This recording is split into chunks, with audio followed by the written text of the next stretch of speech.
Góðan dag, ég heiti Róbert Ívar og ég ætla að segja frá fyrir fyrsta alvöruverkefni sem ég hef gert og það mælingar á kolefnisforða á ræktarlandi á Íslandi, í ræktarlandi. Af hverju? Þetta hefur aldrei verið gert áður, það mjög mikill skortur á þekkingu stöðu ræktarlanda í rauninni. Það mjög svona takmarkaðar rannsóknir sem takmarkast við kannski lítið svæði eða þannig var ekki mikið að bera saman heildina á landsvísu. Þetta fyrir kolefnisbókhaldið og þess vegna peningur fyrir þessu. Og já, markmiðin í raun bara að meta kolefnisforða í jarðvegi ræktarlands og undirbúa langtíma vöktun á því. Og ég held að planið sé að taka þetta á 10 ára fresti, þannig að kemur þá næsta kynslóð sem tekur við því. Og á hvers vegum þetta vegum Háskóla Íslands sem að ég starfa áður en kom hingað og borgað Hállandaskógi, en svo samvinnuverkefni hérna við Náttúrustofuna í Skaftárhreppi og Hornafirði. Það byrja í hvað jarðvegur? Við höfum öll borðað þetta sem krakkar, en veit einhver hvað þetta sumir. Þetta bara, hvað segir maður, blanda af 5 hlutum sem að búa til þennan massa. Það tími, móðurefni, loftslag, lífverur og landslag. Og móðurefnið, bara tökum Ísland sem dæmi, þá móðurefnið annað lífrænt, plöntur og þar alveg mójörð, mýrlendi og fleira, eða ólífrænt og það gjóska í rauninni eldfjallaefni, sem þá svona næsta nágrenni okkar hér allavega. En þótt að þú ert fjarri eldstöðum og Vesturlandi til dæmis í gullfallegri mýri, þá ná eldfjalla áhrifin alls staðar. Þannig að jarðvegur á Íslandi eldfjallajarðvegur hvað sem þú ert í rauninni. Og jarðvegur á Íslandi mjög ungur, hámarkið 12.000 ár frá því að komið á jökli, ef þú berð saman við sambærilegar eyjar eins og Japan og Nýja-Sjáland sem bæði eldfjallaeyjar en hafa haft mun fleiri ár til að mynda, þannig að miklu flóknari kerfi, ekki eins svona basic jarðvegur og loftslagið hérna, kalt og blautt, mikið frost og þiðnun, hefur mikið svona röskunar áhrif og það mótar það líka. Og lífverur, Íslandi mjög gott dæmi áhrif lífvera. Gróður náttúrulega fekk að vera í friði hérna að mestu leyti í 1000 ára þangað til við komum og rústuðum öllu, joke. En áhrif okkar eru mikil og sér bara jarðvegseyðingu sem að til dæmis stofnaði landgræðsluna til að vernda svona sandfoki og þannig og svo náttúrulega landslag segir sér svolítið sjálft að erfitt að safna í brattri hlíð, en já.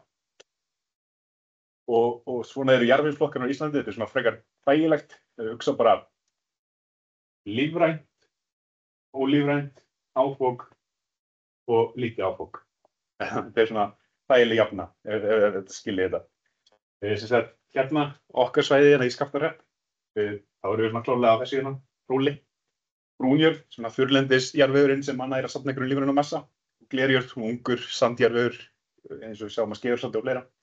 Og því meiri lífræn efni sem við bætum við, því nær mójörð förum við. Þægileg leið til að muna þessa flokka. Þetta raun bara þessi 5 flokkar, glerjörð, marga undirflokka en ef við hugsum þetta bara svona ára. Þægilegt fyrir flesta. Og já, ræktarlöndin kom inn í þetta að þau eru út allt á Íslandi í alls konar jarðvegsgerðum. Við sjáum bara fólk rækta sanda og gera það bara vel og þess vegna, já. Þannig já. Svona lítur Ísland út. Þau sem sjá hérna eru við og þetta nú mjög ólífrænt svona mestu og svo fyrir við hérna og það þetta lífrænna og hún allt. Þannig að, já. Þetta já, svona nútímaleg staða. En svo áður en að við komum í rauninni, þá gaman að sjá áhrifin okkar með þessi korti og sjá meina gráu litin hérna, þetta svona upprunalegir lífræni jarðvegir, dreifing af þeim, svona helstu mýrlendin og svo komum við og skulum út allt. Þannig að við höfum veruleg áhrif á jarðvegsgerðir og fleira. Þannig að þótt að þetta kort segi, já, hérna svona tegunda jarðvegi, þá erum við bara búin að breyta þessu svo mikið að, já, það veit ekki hvað þetta lengur. En hvað lífrænt efni? Af hverju skiptir það máli? Flóknasta flæðirit í sögu flæðirita. Mér finnst fínt að hugsa þetta bara sem eins og hleðslumokki. Því meira af lífrænum efnum í jarðveginum, því meiri buffer hefur í rauninni. Því meiri hleðslu hefur jarðvegurinn fyrir næringarefnum, halda vatni og verjast raski og fleira. Þannig að mjög ólífrænt tún sem dæmi, eða bara hvaða lendi sem eins og sandur, það þarf ekki mikið til að skola öll næringarefnin í burtu, það er lítið sem heldur í það, lítið flatarmáli, sandkorn eru stærri en lífrænu kornin, þannig að miklu viðkvæmara raski. Þannig að því meiri lífrænu efni sem þú bætir í, því svona, hvað það, traustara verður það, stöðura, með meiri svona stuð eða svona buffer zone, ef það make sense. Og 1 meter af mýrlendisjarfi, 1000 ár að byggjast. Og við erum að tala við erum að sjá kannski votlendi sem eru kannski 20-30 metra djúp. Þetta ímynd einhver tíman, það hámar ekki 12.000 ár en þetta er mjög mikil tíma, en svo ekkert mála í það líka. Skurður hér og jarðýta, þú ert búin að rústa 1000 árum af uppbyggingu.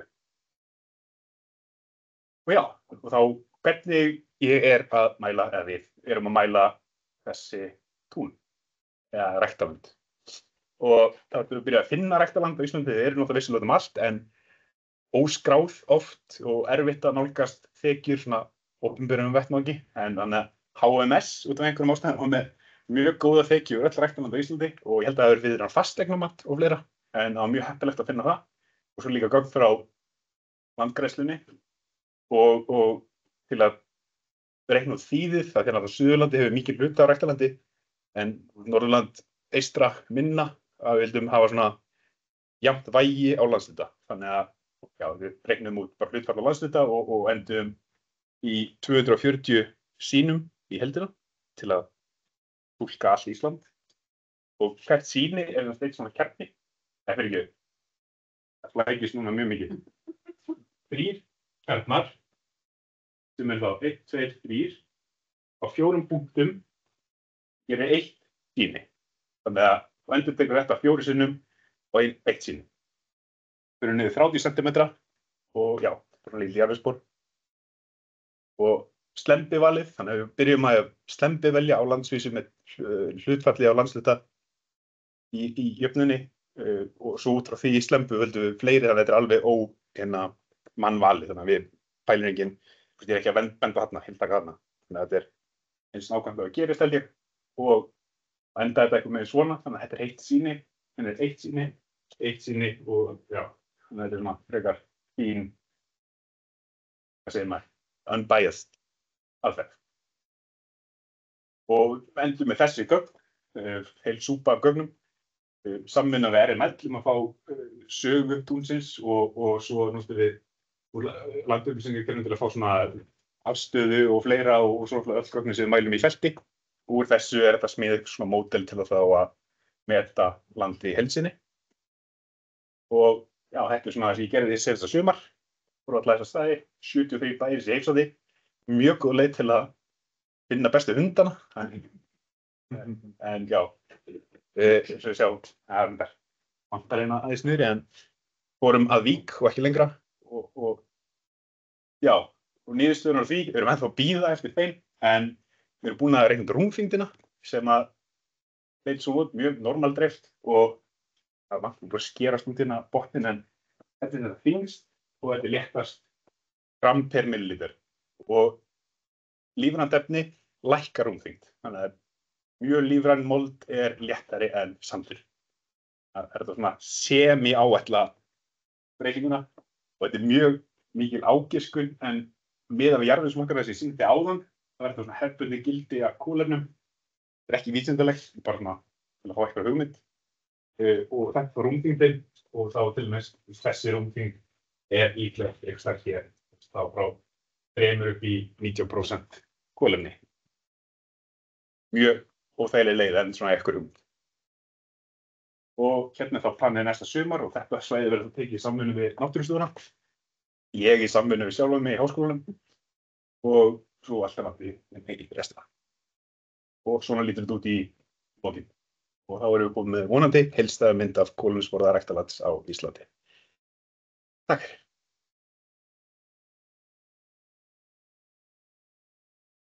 Einhverjar spurningar? Það taka öll sín blá. Já. Klikkun. Þetta er bara ógeðslega mikið. Já, þetta er mjög mikið. 4 sýnatökustaðar í hverju þrýsningi? Já, 1 N, 4 punktar. Hvað ertu þá lengi á hverju stað? hver punktur það voru mjög fljótir sko, þegar komið tæknin. Sérstaklega 2. sem- Það má segja að maður myndi ekki nenn að fara að hringja með þig. Ég er búinn að taka svo margar hringi í svona ferðum að taka þetta alveg verið. En þetta var mjög mikið rútína, hann er mjög fljótur. Ég á alltaf, var ekki talað að ég taki mánuði frí eftir háskólan og svo viku hérna í sveitinni, þannig að þetta er svona 5 vikur að vinna eftir.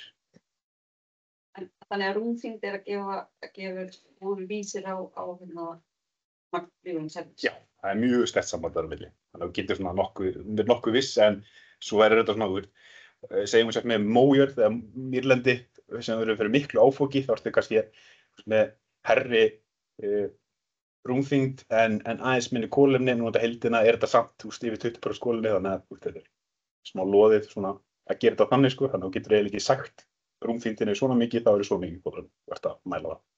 Og við erum að bíða eftir því sem er gert erlendis í einhverjum svaka stofnunum.